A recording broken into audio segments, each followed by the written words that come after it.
시간이 됐으므로 우리 다 함께 일어서셔서 묵도하심으로 주일 예배 시작하겠습니다.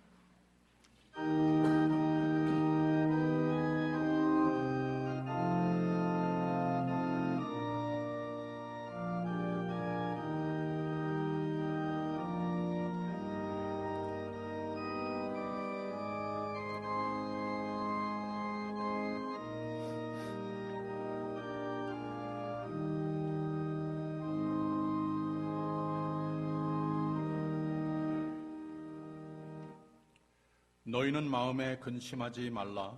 하나님을 믿으니 또 나를 믿으라. 예수께서 가라사대 내가 곧 길이요 진리요 생명이니 나로 말미암지 않고는 아버지께로 올 자가 없느니라. 사랑의 하나님 아버지, 우리에게 생명이 되어 주시고 세상이 줄 수 없는 참 기쁨과 평강으로 우리의 삶을 축복하시고 인도하시는 가운데에 우리는 세상이 역시 모르는 영생을 바라보며 소망하며 확신하며 삽니다. 하나님 아버지, 나로 말미암지 않고는 아버지께로 올 자가 없느니라. 우리의 삶의 중심에 예배의 자리로 늘 초대하여 주시니 오늘 예배를 통하여서도 예수께서 내가 곧 길이요 진리요 생명이시니 하는 말씀을 듣고 가슴에 새기는 복된 예배가 되게 하여 주시옵소서. 예수 그리스도 이름으로 기원하옵나이다. 아멘. 찬송가 11장 다 함께 부릅니다.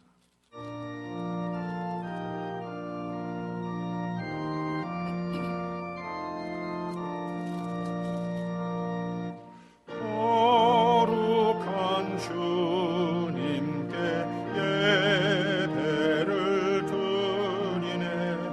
무릎을 꿇어서 영광 돌려 금 같은 복종과 향기로운 겸손을 주님께 바쳐서 경배하세. 주 앞에 삼가서 겸손히 행하면 주 너를 언제나 돌보시네.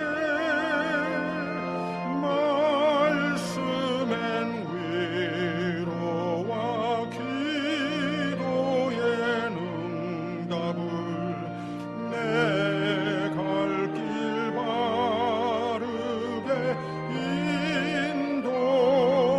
인도하네. 주 앞에 설 때에 두려워 말아라. 가난한 우리를 도우시네. 보배로운 진리와 온유한 사랑을 주님께 다 바칠 귀한 예물 떨면서 바치는 이 작은 예물도 주님은 귀하게 받으시네. 어두운 밤 지나고 새 아침 맞으니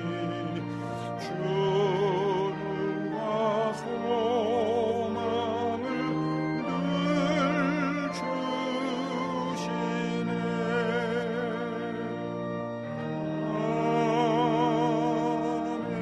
아멘.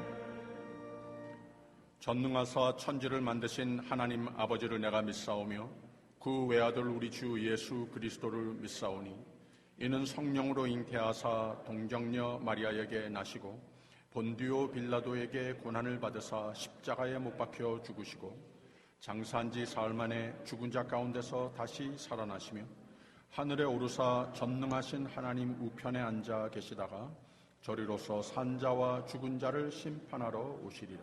성령을 믿사오며 거룩한 공회와 성도가 서로 교통하는 것과 죄를 사하여 주시는 것과 몸이 다시 사는 것과 영원히 사는 것을 믿사옵나이다. 아멘. 교동문 45번입니다. 하나님이 세상을 이처럼 사랑하사 독생자를 주셨으니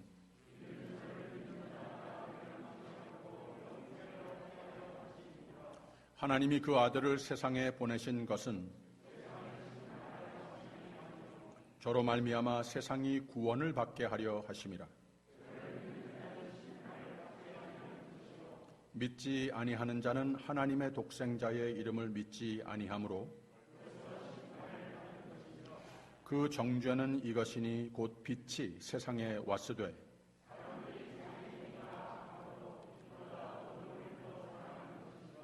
악을 행하는 자마다 빛을 미워하여 빛으로 오지 아니하나니 진리를 좇는 자는 빛으로 오나니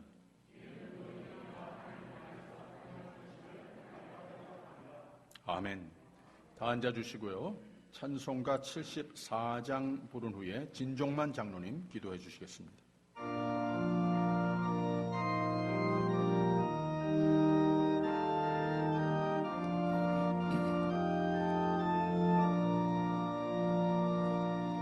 오만세 반석이신 대주제 하나님, 저 창조 이전부터 또 무궁한 세대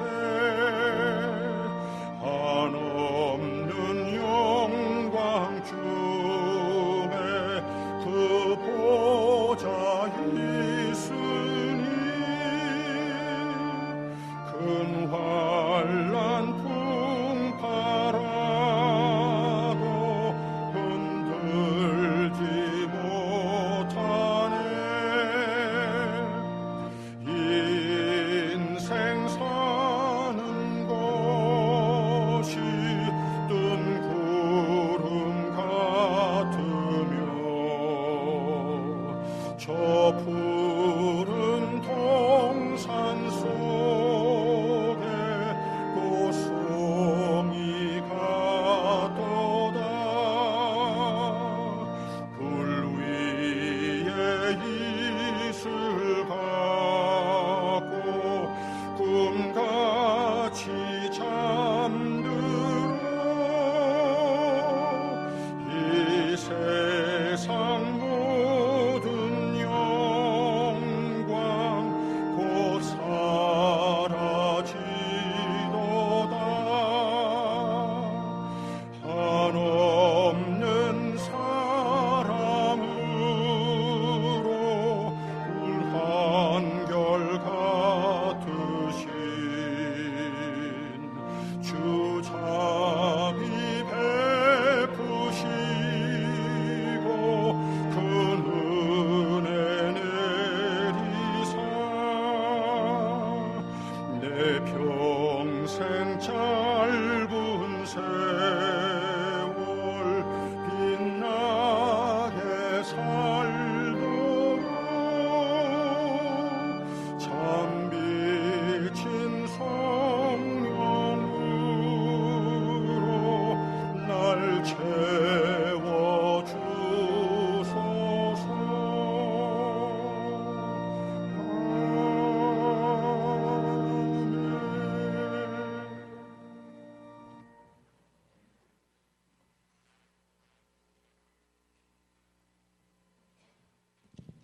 함께 기도하시겠습니다.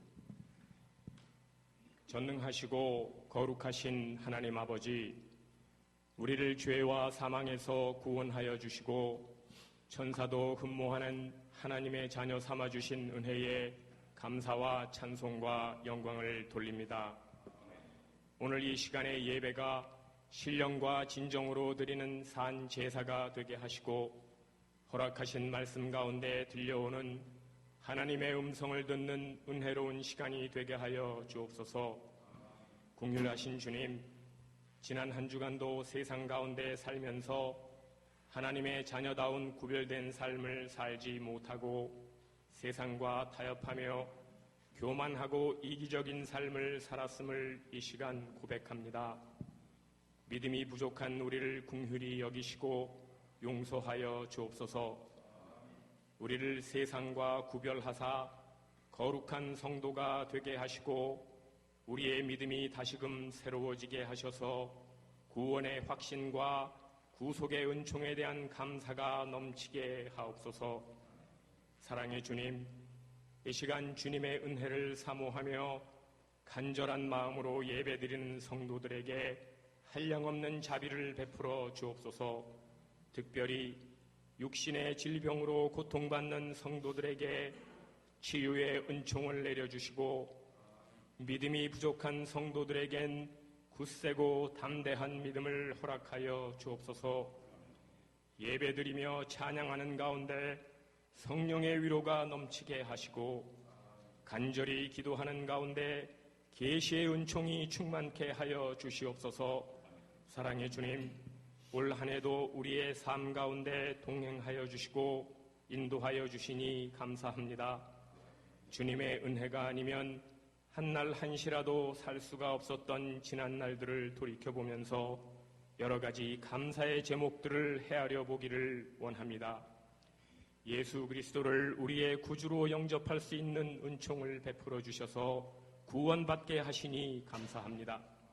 이곳에 교회를 세워주시고 좋은 목사님과 사랑하는 형제자매와 함께 동력하게 하시니 감사합니다.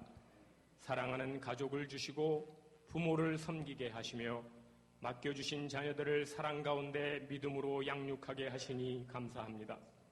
무엇보다도 우리가 영생의 소망을 가지고 광야같이 험한 세상을 믿음으로 이기고 승리하는 복된 삶을 살아가게 하시니 진심으로 감사를 드립니다.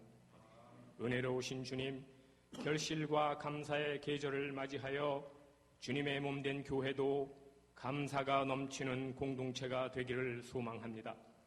우리 모두의 심령을 성령의 열매들로 풍성하게 채워주셔서 날마다 감사의 제목들이 늘어나게 하시며 나누는 대화 가운데에 사랑과 기쁨과 위로가 넘쳐나는 아름다운 교회가 되게 하여 주옵소서.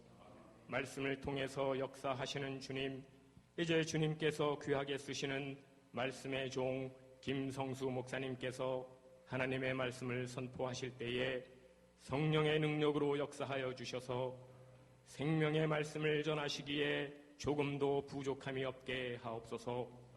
이 시간 주시는 말씀을 통해서 우리의 굳어진 심령에 성령의 감동 감화가 있게 하셔서 하나님의 말씀에 순종하는 복된 삶을 살겠노라는 결단과 고백이 넘쳐나는 은혜로운 시간이 되게 하여 주시옵소서.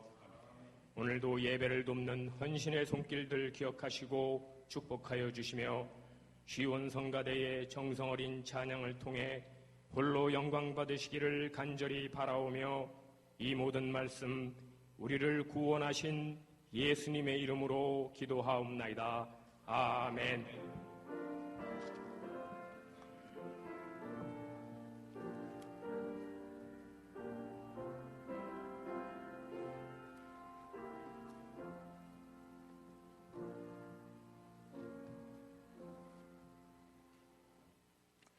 오늘 주시는 말씀은 잠언서 18장 12절 보겠습니다.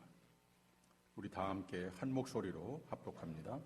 사람의 마음의 교만은 멸망의 선봉이요 겸손은 존귀의 앞잡이니라. 아멘.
할렐루야. 귀한 은혜의 찬양 감사드립니다. 하나님은 여러분 한 분 한 분을 이처럼 사랑하사 독생자를 주셨으니 이 믿음으로 사는 자마다 멸망치 않고 영원토록 살도록 영생을 축복해 주셨습니다. 또 아들을 내어주신 하나님께서 우리가 이 세상 사는 가운데 승리하는 삶이 되라고 모든 필요한 복으로 또 보호로 평강으로 함께 해주시는 하나님이십니다. 이것 꼭 기억하세요. 온 하나님께서 창조하신 우주 만물 중에서 가장 사랑하시는 것이 바로 여러분이시라고 하는 겁니다. 이거 꼭 기억하십시오. 하나님께서는 또 가장 싫어하시는 것이 있으세요. 그것이 무엇인가 하면 교만이라고 하는 것을 가장 싫어하십니다. 사람의 마음의 교만은 멸망의 선봉이요 겸손은 존귀의 앞잡이니라 라고 그랬어요. 조금 뒤로 가서 6장 16절을 보면 여호와께서 미워하시는 것 곧 그 마음에 싫어하시는 것이 6, 7가지니 곧 교만한 눈과 거짓된 혀와 무죄한 자의 피를 흘리는 손과 악한 괴교를 꾀하는 마음과 빨리 악으로 달려가는 발과 거짓을 말하는 망령된 증인과 형제 사이를 이간하는 자니라. 그러니까 하나님이 싫어하시는 것은 거짓말하는 자, 사람을 억울하게 하는 자 싫어하십니다. 머리를 굴려 악을 모략하는 자, 죄 속에 파묻혀 사는 삶 싫어하십니다. 사람 사이에 이간하는 습관, 이런 모습으로 사는 거 하나님 다 싫어하십니다. 근데 이게 다 죄고 하나님 싫어하시는데 제일 싫어하시는 것, 제일 먼저 말씀하신 것이 교만이라고 하는 겁니다. 하나님은 교만을 제일 싫어하십니다. 베드로전서 5장 5절 6절을 보면 서로 겸손으로 허리를 동이라. 하나님이 교만한 자를 대적하시되 겸손한 자들에게는 은혜를 주시느니라. 그러므로 하나님의 능하신 손 아래서 겸손하라. 때가 되면 너희를 높이시리라 라고 그랬습니다. 그러면 교만은 멸망의 선봉이요 패망의 선봉이라고 그랬으면 교만하게 살면 죽음에 이르는 삶이 되는 것이고 살아도 잘 되는 것이 없고 다 불통의 삶이 되는 것인데 하나님이 교만을 이만큼 싫어하신다면 우리가 잘해야 되지 않겠습니까? 교만 안 해야 되지 않겠습니까? 하나님께서 우리가 이 세상에 사는 가운데에 교만으로 인해서 문제를 많이 겪는 것을 아신다고 하는 거예요. 교만을 안 하려면 그러면 우선 교만이, 성경이 교만이라고 하는 것이 무엇인지 좀 더 잘 알아야 되겠습니다. 구약 성경에는 이 교만이라고 하는 단어가 여러 번 나오는데 가바라고 하는 단어를 썼습니다. 이 단어의 문자 그대로의 뜻은 솟아오르다, 높아지다, 높이다 라고 하는 이런 뜻입니다.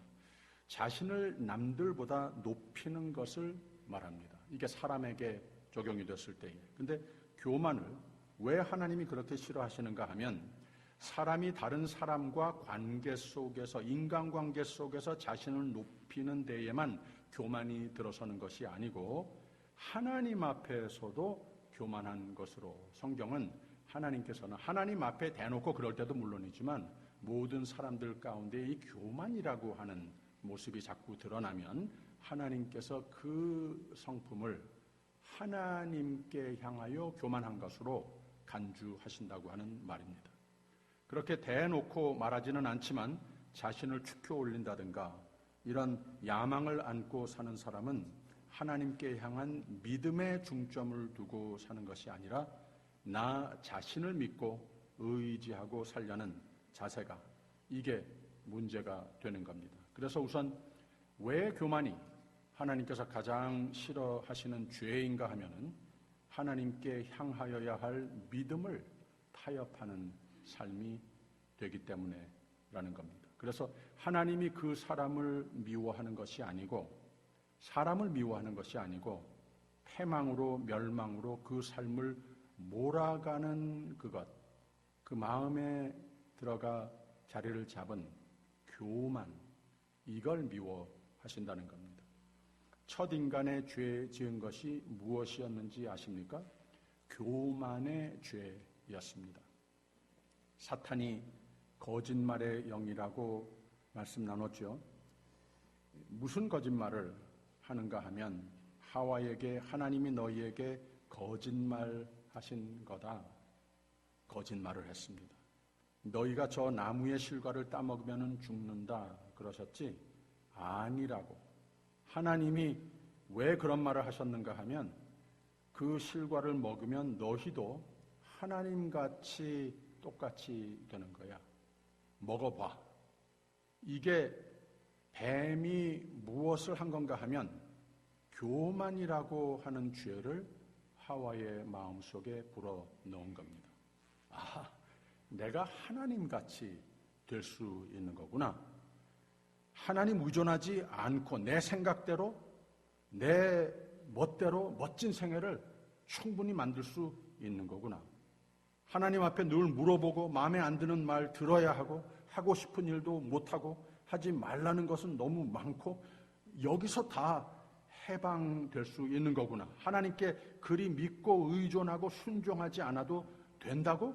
내가 내 자신의 하나님이 될 수 있는 거라고? 이 교만을 그 마음속에 집어넣은 뱀의 괴계로 소위 원죄라고 하는 것을 인류 역사 속에 인트로듀스하게 된 겁니다.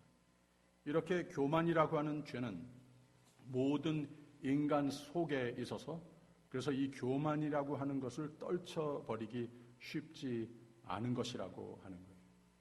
사람의 마음의 교만은 멸망의 선봉이요 겸손은 존귀의 앞잡이니라. 성경에 나오는 인물들의 예를 좀 볼까요? 이스라엘의 초대 왕이 됐던 사울은 처음에 발탁됐을 때 하나님과 사무엘 선지자와 모든 백성이 칭송하는 소위 왕감이었습니다. 분명했습니다. 키도 크고 잘생겼고 좋은 가문 출신이고 영리하고 누가 봐도 왕감이었습니다. 그런데 성경이 그의 퀄리피케이션, 이 왕감 자격을 말할 때 굳이 겸손한 사람이라고 또 소개를 했습니다.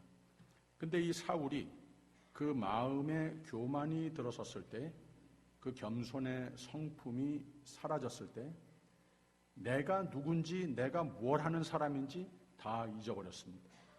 내가 높아지는 삶의 목적, 교만 하나만 남았습니다. 누가 나를 조금 낮게 보면 그거 못 참았습니다. 누가 나보다 조금 높아지는 것 같으면 그건 더 못 봤습니다.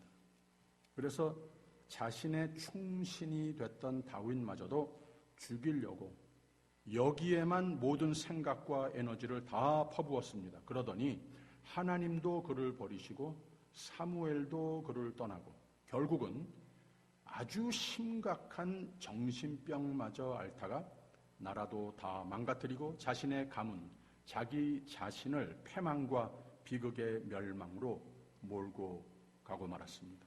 다윗은 그 반대로 그의 마음이 하나님과 합한 자로 성경이 소개하듯이 처음부터 나중까지 하나님 앞에 겸손했습니다.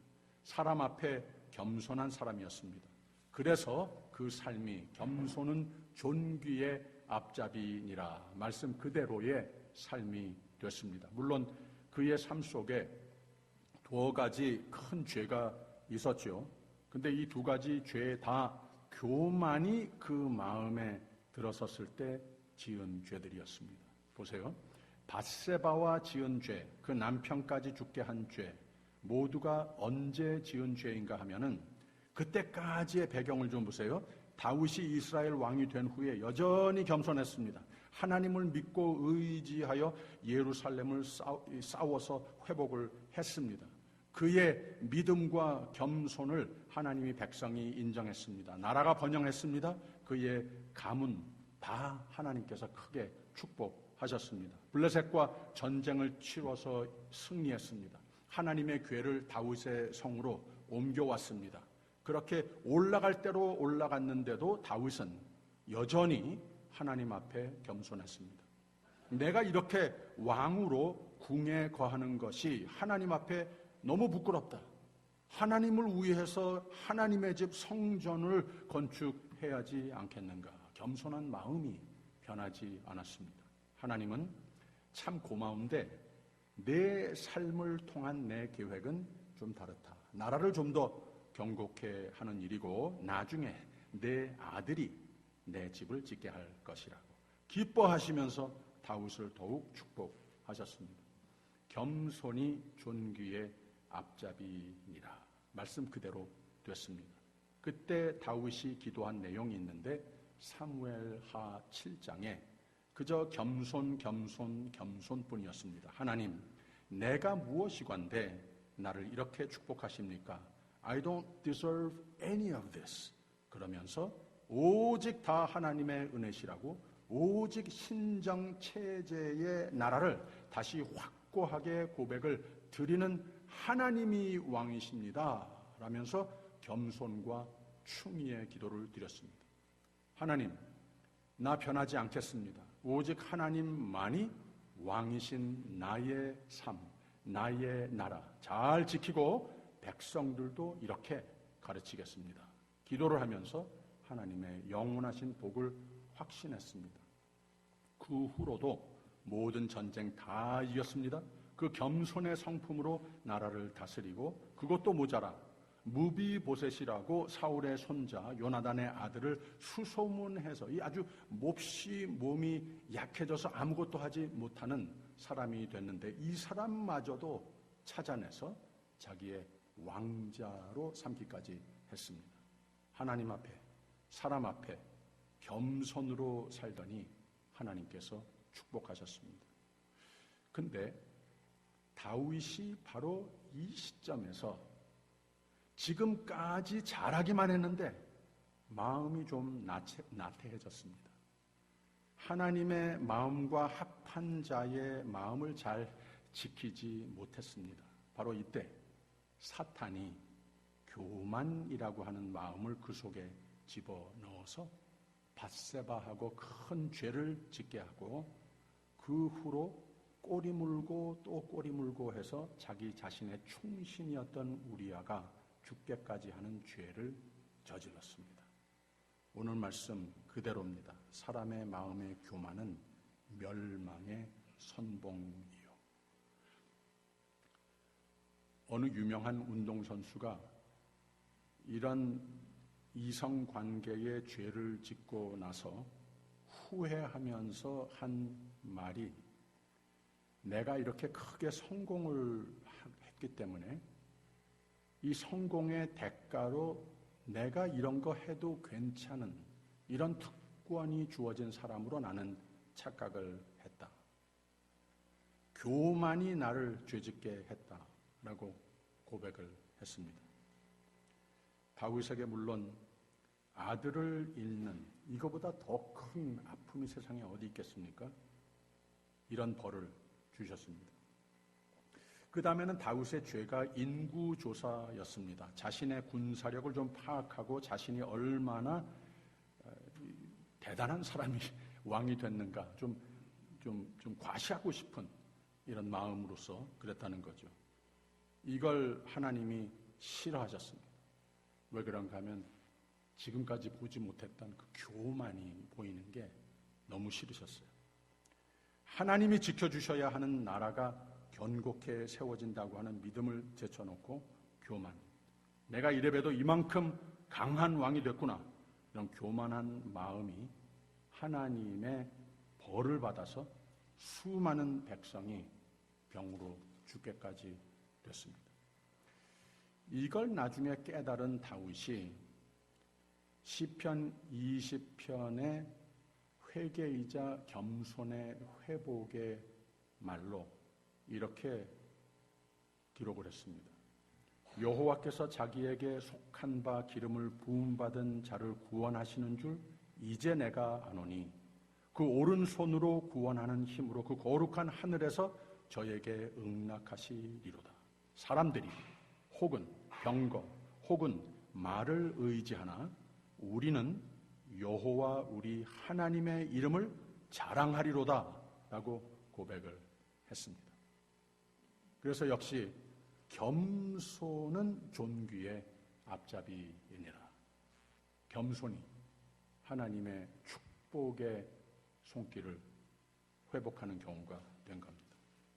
그 다음에 얘는 솔로몬입니다. 솔로몬은 지혜의 가치에 대해서 누구보다도 더 잘 알고 또 체험적으로 잘 알아서 잠언서를 저술하면서 지혜의 가장 중요성을 가르치는 말씀들을 남겼습니다. 왜 그랬는가 하면 열왕기상이 시작을 하면서 솔로몬이 이스라엘의 왕으로 등극하면서 어리고 두려워서 꿈속에 하나님께 간절히 기도한 바가 있었는데, 하나님, 나와 같은 무경험자를 왕으로 세우셨으니 하나님이 저에게 지혜를 주셔야 되겠습니다. 말하자면 하나님이 주시는 지혜로 하나님의 뜻을 분별하여 나라를 치리해야 되겠습니다 라고 하는 말이 되고, 또 이름은 내가 나라의 왕이지만 하나님이 왕 되셔야 되겠습니다.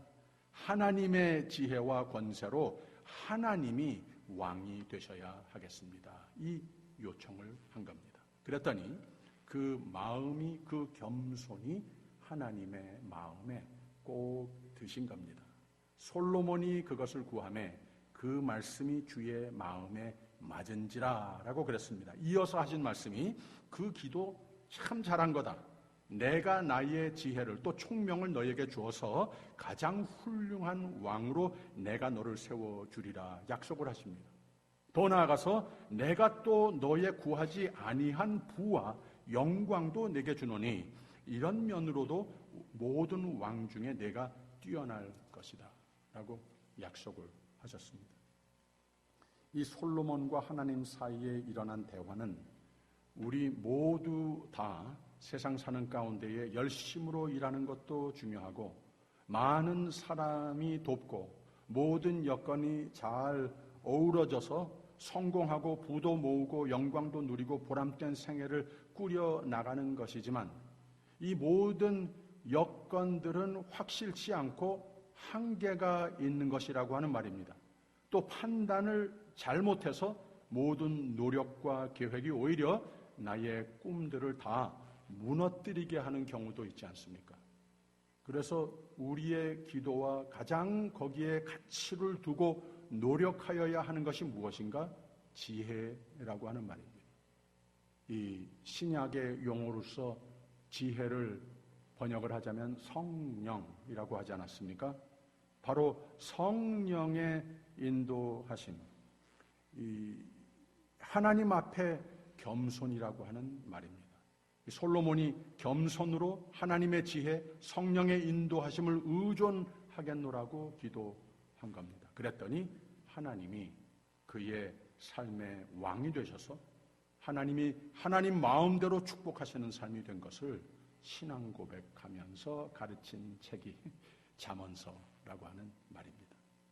그리고 가장 중요한 예는 물론 우리 주 예수님의 마귀의 유혹의 시험의 이야기 아니겠습니까? 마귀가 예수님을 무엇으로 시험했는가? 처음 원죄 하와에게 집어넣으려고 했던 것과 똑같습니다.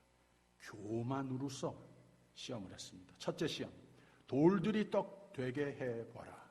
예수님은 나는 하나님의 말씀이 그 말씀대로 사는 것이 하나님의 뜻이고 지금 나 배고픈 거 맞다. 그러나 하나님은 내 삶을 하나님 앞에 겸손, 말씀 앞에 겸손으로 살면 하나님이 내게 배부르게 풍성하게 다 채워주시는 내 아버지 하나님이심을 오히려 믿는다. 이렇게 대답을 했어요.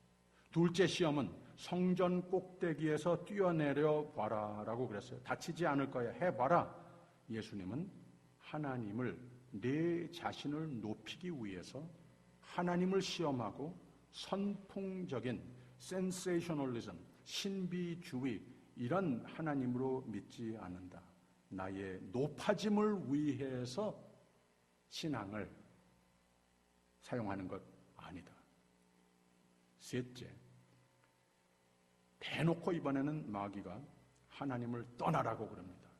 하나님 떠나고 나를 섬기라. 온 세상의 왕 만들어주겠다고 유혹을 합니다. 예수님이 또 대답하십니다. 이미 이거 다 내 왕국인데, 이미 다 내 것인데, 근데 아버지 하나님을 경배하고 오직 하나님만 섬기는 삶이 돼야 하나님 뜻하신 바대로 하나님 앞에 겸손하여서 하나님 계획하신 대로 모든 이름 위에 높이시는, 모든 무릎이 내 앞에 꿇어지는 영광의 왕 중의 왕의 생애가 또 영원토록 이어지는 것이다 라고 대답을 했습니다. 무슨 말이냐? 이 모든 유혹은 교만을 집어내려고 한 건데, 예수님께서는 하나님 앞에 오직 겸손을 고집하여서 이 마귀가 떠나갔어요. 마귀를 물리칠 수 있었다고 하는 겁니다.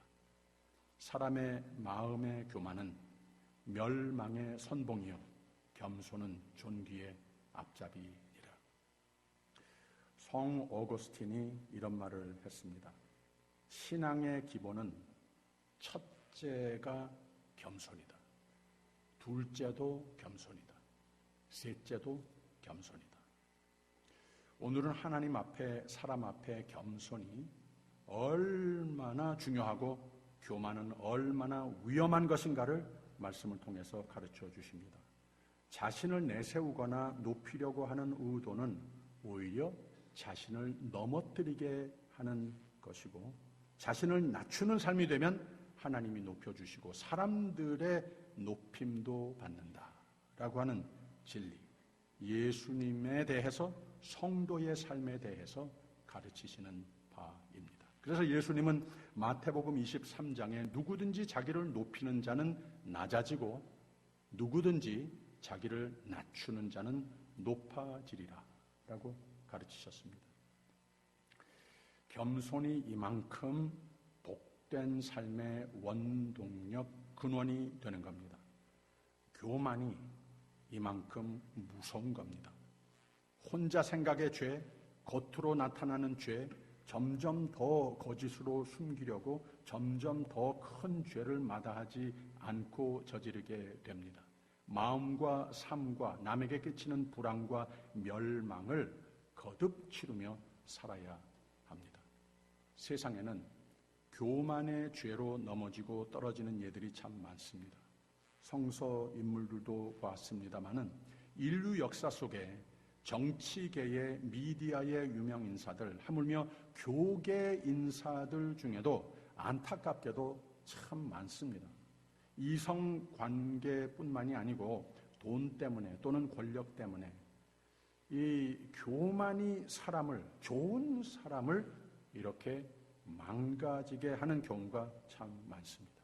우리 모두도 누구나 교만의 위험성은 다 안고 삽니다.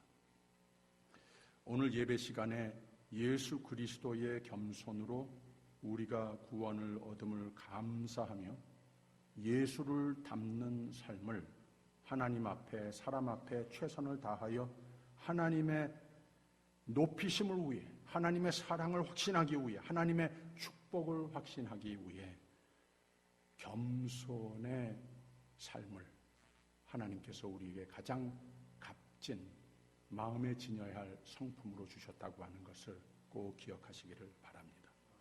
그래서 하나님의 축복도 확신하며 많은 사람을 축복하는 삶이 되시기를 주님의 이름으로 축원합니다. 성경은 누누이 교만의 마음과 삶을 경고하는 말씀들을 주십니다. 잠언서 29장에는 사람이 교만하면 낮아지게 되겠고 마음이 겸손하면 영예를 얻으리라. 시편 75편에는 너희 뿔을 높이 들지 말며 교만한 목으로 말하지 말지어다. 사도 바울도 교만을 경고하며 겸손하라고 빌립보서 2장에 이렇게 가르쳤습니다. 아무 일이든지 다툼이나 허영으로 하지 말고 오직 겸손한 마음으로 각각 자기보다 남을 낮게 여기고, 그리고 바로 이 마음이 예수님의 마음인데 본받아라. 그는 근본 하나님의 본체시나 하나님과 동등됨을 취할 것으로 여기지 아니하셨고 오히려 자기를 낮추셨고 종으로 오셨고 죽기까지 겸손하셔서 이러므로 하나님이 그를 인류 역사의 모든 위대한 인물들 위에 그의 이름을 온 인류가 그 앞에 무릎을 꿇도록 올려주셨다라고 가르치셨습니다. 이 진리를 성경에서도 배우고 또 사회생활하는 가운데에도 교만이라고 하는 게 별로 그렇게 유익하지 않다는 거 우리 다 경험하면서 살지 않습니까? 사람들이 별로 좋아하지 않습니다. 겸손한 사람 주위에 많은 사람이 모이고 칭송하고 오래 기억하고 그러지 않습니다. 교만한 사람에게 그러지 않습니다. 그런데도 이 사람은 참 어리석은 것이 이 교만이라고 하는 것을 떨쳐버리지 못한다는 거죠. 영국에 있는 한 교회가 교회에 들어가는 출입문 위의 부분을 대들보라고 하지 않습니까? 이게 보통 문보다 보통 사람의 키보다 좀 낮게 만들었다고 하는 거예요. 그래서 그 교회를 들어갈 때나 예배드리고 나올 때나 이마가 부딪히니까 이 머리를 숙이고 지나가야지 된다고 하는 겁니다. 뭔 모르고 꼿꼿하게 서서 들어가다가 이마를 꽝 부딪히기도 하고 그런다는 거예요. 근데 교인 한 사람이 한번 화가 나서 맨날 이 대들보에 이마를 부딪히니까 이 문 좀 고치십시오 하면서 그 안내원에게 화를 냅니다. 그 안내원이 이렇게 대답을 했답니다. 예, 저희가 이걸 고칠 수도 있는데요. 그냥 모두가 머리 숙이고 드나들면 부딪힐 일이 없을 겁니다. 라고 대답을 했답니다. 사람이 교만하면 부딪힐 일이 많다는 거예요. 불교에서 말하는 사람이 지녀야 할 덕목에 대한 가르침을 담은 법구경이란 문서가 있습니다. 그 속에 교만에 대한 우화가 하나 있는데 어느 마을에 매우 똑똑하기도 하고 사람들에게 이걸 좀 나타내려고 분주스럽게 사는 사람이 있었답니다. 그 사람은 상징적으로 횃불을 손에 켜들고 거리를 다니면서 자신이 보기에 지식이 없고 바른 사상을 모르는 길거리 사람들이 답답해 보여서 이 어리석은 중생들아, 자네들은 눈이 있어도 앞을 보지 못하는구나. 내가 이 횃불을 든 이유는 당신들이 내 말을 좀 듣고 세상을 더 잘 보게 하려고 이렇게 다니는 것이다. 답답해서 참 견디기 힘들다. 이런 말을 하면서 다녔다는 거예요. 아무도 이 사람을 항의하는 사람은 없었는데 그냥 그게 보기 싫어서 피하는 사람도 많았답니다. 하루는 길 모퉁이에서 석가가 이 사람을 기다렸답니다. 역시 횃불을 들고 이리저리 사람들을 눈 아래로 보면서 정신들 차리라는 식으로 길을 다니는 그 사람을 만나게 됐습니다. 석가가 질문을 합니다. 그 횃불이 당신 다니는 세상을 얼마나 밝혀주는가?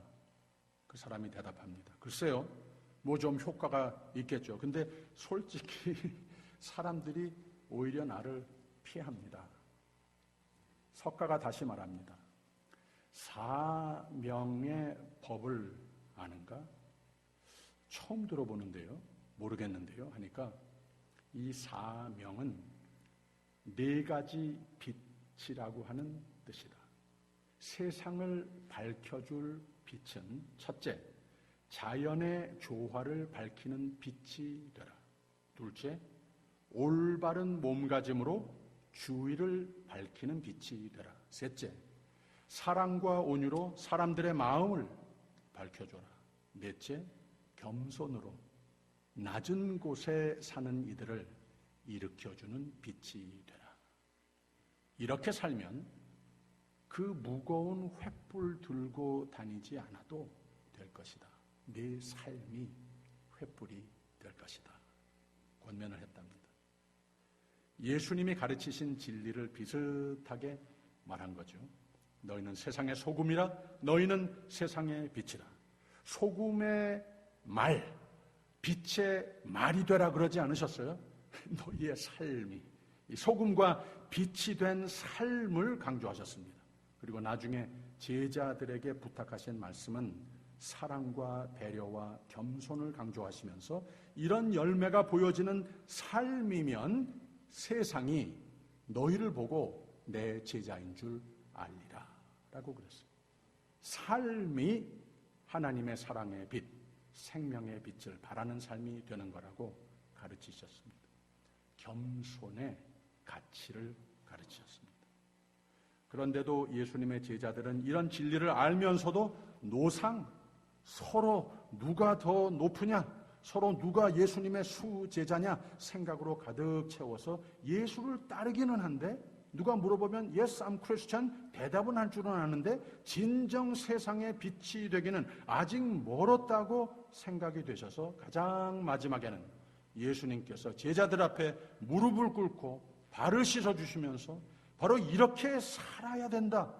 영혼 구원의 삶, 희망의 빛이 되는 삶, 평강의 빛의 삶, 생명의 빛의 삶이 되는 것은 겸손이다 라고 하는 것을 몸소 가르쳐 주셨습니다.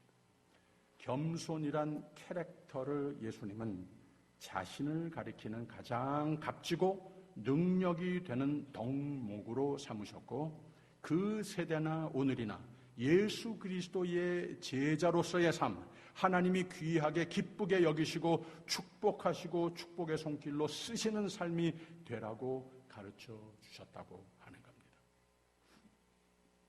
저도 이만하면 목회를 30여 년 꽤 오래 했다고 생각이 드는데 별로 많이 알고 깨달은 바가 많지는 않지만 한 가지 분명한 지혜를 얻은 것은 그리고 후배 목사들에게 기회가 되면 거리낌 없이 권면하고 이런 목회 지식, 지혜, 전수하는 기회가 있으면 이런 말을 합니다.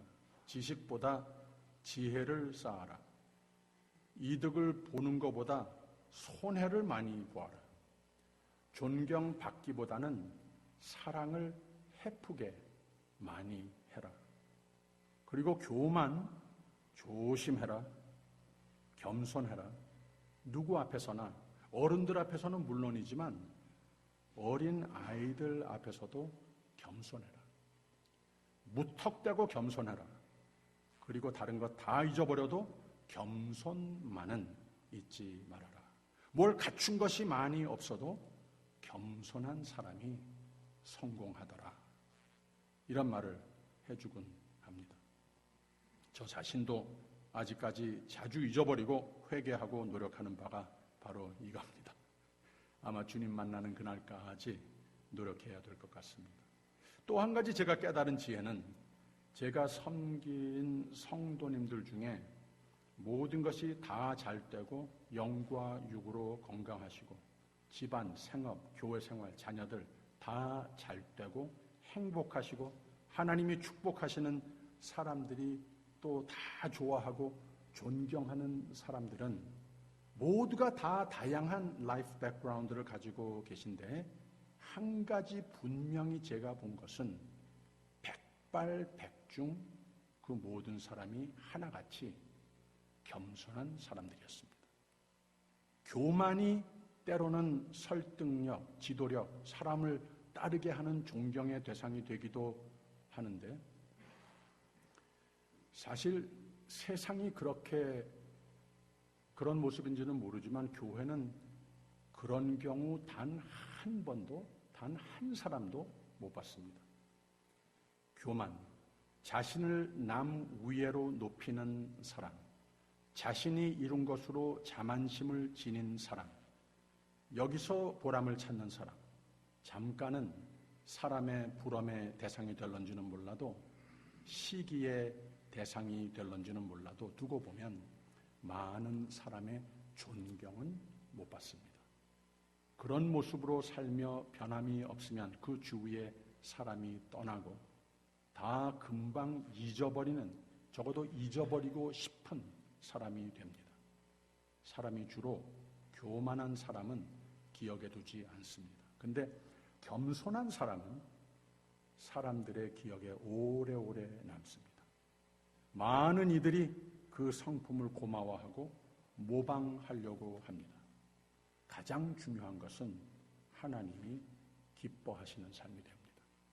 하나님이 축복하시는 삶이 됩니다. 사람의 마음의 교만은 멸망의 선봉이요 겸손은 존귀의 앞잡이이니라. 기도하겠습니다.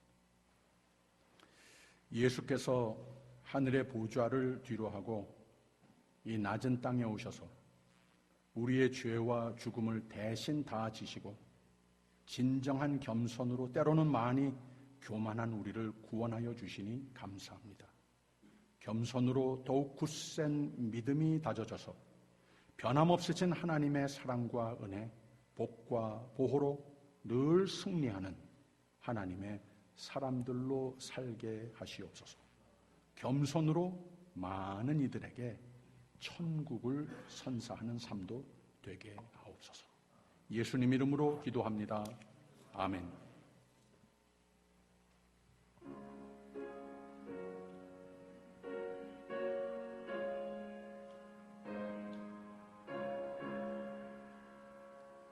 내 평생에 가는 길 순탄하여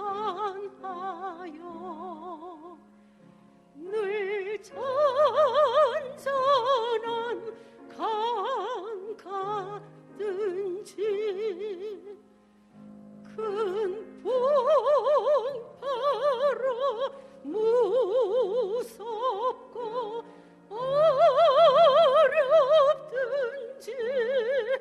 나의 영혼은 늘 평하다. 내 영혼 평안해. 내 영혼 평안해. 내 지은 죄 주홍빛 같더라도 주 예수께 다 아뢰면 그 십자가 비로소 다 씻으사 흰 눈보다도 정하겠네.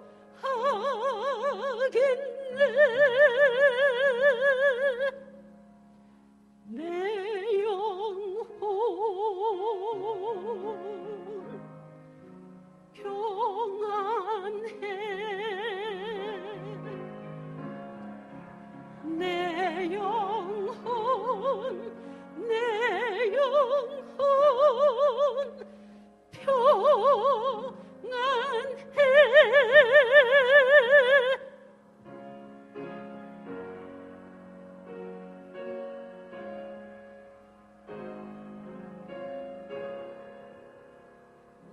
저 공중에 구름이 일어나며 큰 나팔이 울려 날 때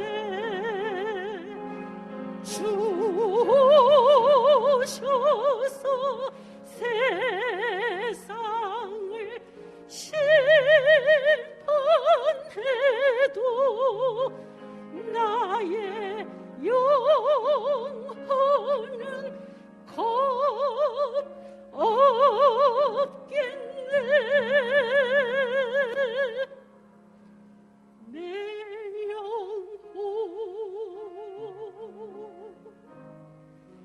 평안해.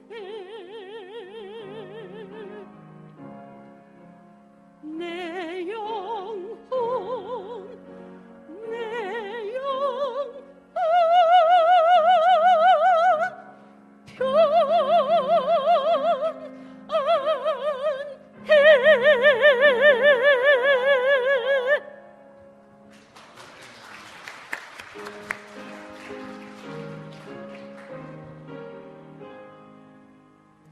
만복의 근원 하나님, 온 백성 찬송 드리고 저 천사여 찬송하세.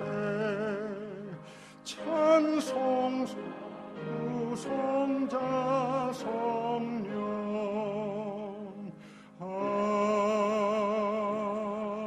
아멘. 세상이 모르는 참 평안으로, 참 기쁨으로, 참 감사로, 찬송으로, 생명으로 우리의 가슴을 채워주시니 감사합니다. 하나님 아버지, 예배에 나와 감사로 준비하여 드리는 이 예물들을 또 그 삶을 두 손으로 받아주시고 축복하여 주시고, 이 한 주간 생활하는 가운데에도 영과 육으로 강건하도록 축복하여 주시고, 모든 해와 악으로부터는 눈동자같이 지켜주시고, 하나님께서 함께 하심을 확신하며 승리하는 또 귀한 성도들의 한 주가 되게 하여 주시옵소서. 하나님 앞에 펼치는 이 예물은 적지만, 우리의 몸은 연약하지만 하나님께서 받으셔서 축복하셔서 우리 교회 안에 교회를 통한 이 세상에 꼭 필요로 되는 평화의 빛으로, 구원의 빛으로 쓰임을 받는 손길들과 우리의 삶이 되게 하여 주시옵소서. 감사드리며 예수 그리스도 이름으로 기도하옵나이다. 아멘. 감사합니다. 귀한 예배에 참석하신 여러분 모두 주님의 사랑으로 환영합니다. 모든 광고 참고해 주시고요. 특별히 4번, 오늘은 모든 선교회에서 연말 총회를 하는 날입니다. 그래서 여기에 나와 있는 장소에 회의장들인데, 여기에 조금 정정하겠습니다. 점심 후에 12시 45분에 회의를 하려고 그랬었는데 좀 이걸 불편하게 생각하시는 분들이 있을까 봐서 저기 밖에 나가시면은 샌드위치를 구역 식구들이 비닐봉투에 담아서 다 준비해 놓으셨습니다. 그래서 나가셔서 하나씩 받으셔서 여기에 내 연령에 속한 모든 선교회에 이 장소에 참석해 주시면 감사하겠습니다. 그리고 새 교우 오리엔테이션이 이제 2주 후에 12월 5일, 12월 12일 두 차례 가지게 됩니다. 이번에는 이 팬데믹의 분위기 때문에 조금 더 간략하게 하고, 또 12월 12일 저녁에는 새교우 환영회가 있겠습니다. 다음 주일이 추수감사주일입니다. 하나님께서 감사로 장식해 주신 한 해를 뒤돌아보면서 더욱 풍성한 추수감사주일을 맞이하기 위해 주님 앞에 잘 준비하는 우리 모두가 되기를 바랍니다. 다 일어서셔서 옆에 있는 분들과 인사 나눠주시고 마지막 찬송 416장 부르겠습니다.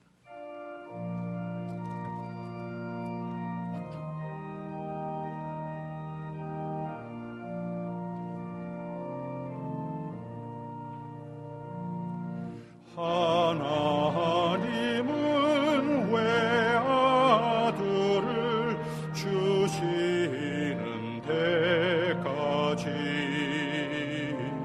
세상 사람 사랑하니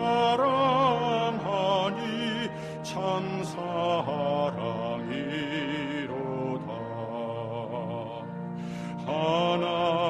하나님은 사랑이라 죄악에 빠졌던 우리까지 사랑하니 참 사랑 아닌가. 하나님을 배반하고 멀리 떠난 우리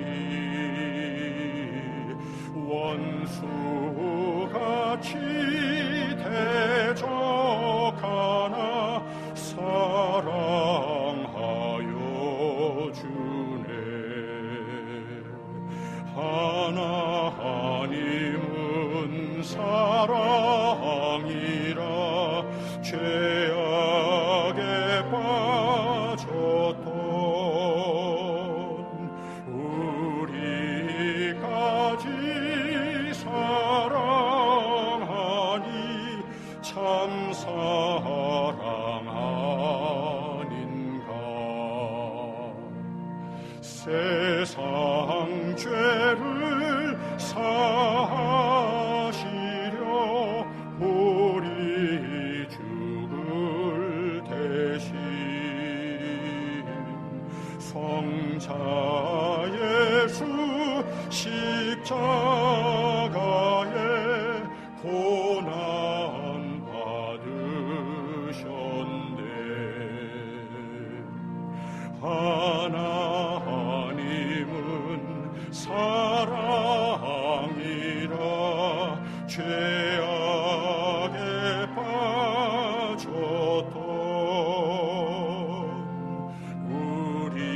우리까지 사랑하니 참 사랑 아닌가. 아멘. 이 사랑에 감복하여 곧 주께 나오라. 고난 영혼 주께 맡겨 구원을 얻으라. 아멘. 하나님은 사랑이라 죄악에 빠졌던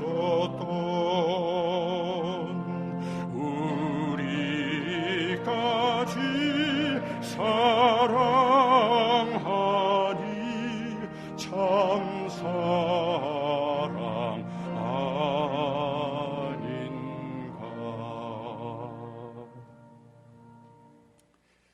지금은 우리 주 예수 그리스도의 은혜와 하나님의 극진하신 사랑과 성령의 교통하심이 힘되시고 용기 되시고 늘 새 소망, 새 평강 되심이 주님 사랑하시는 귀한 종들 위에 이 아침과 영원토록 함께 하시기를 간절히 축원하옵나이다.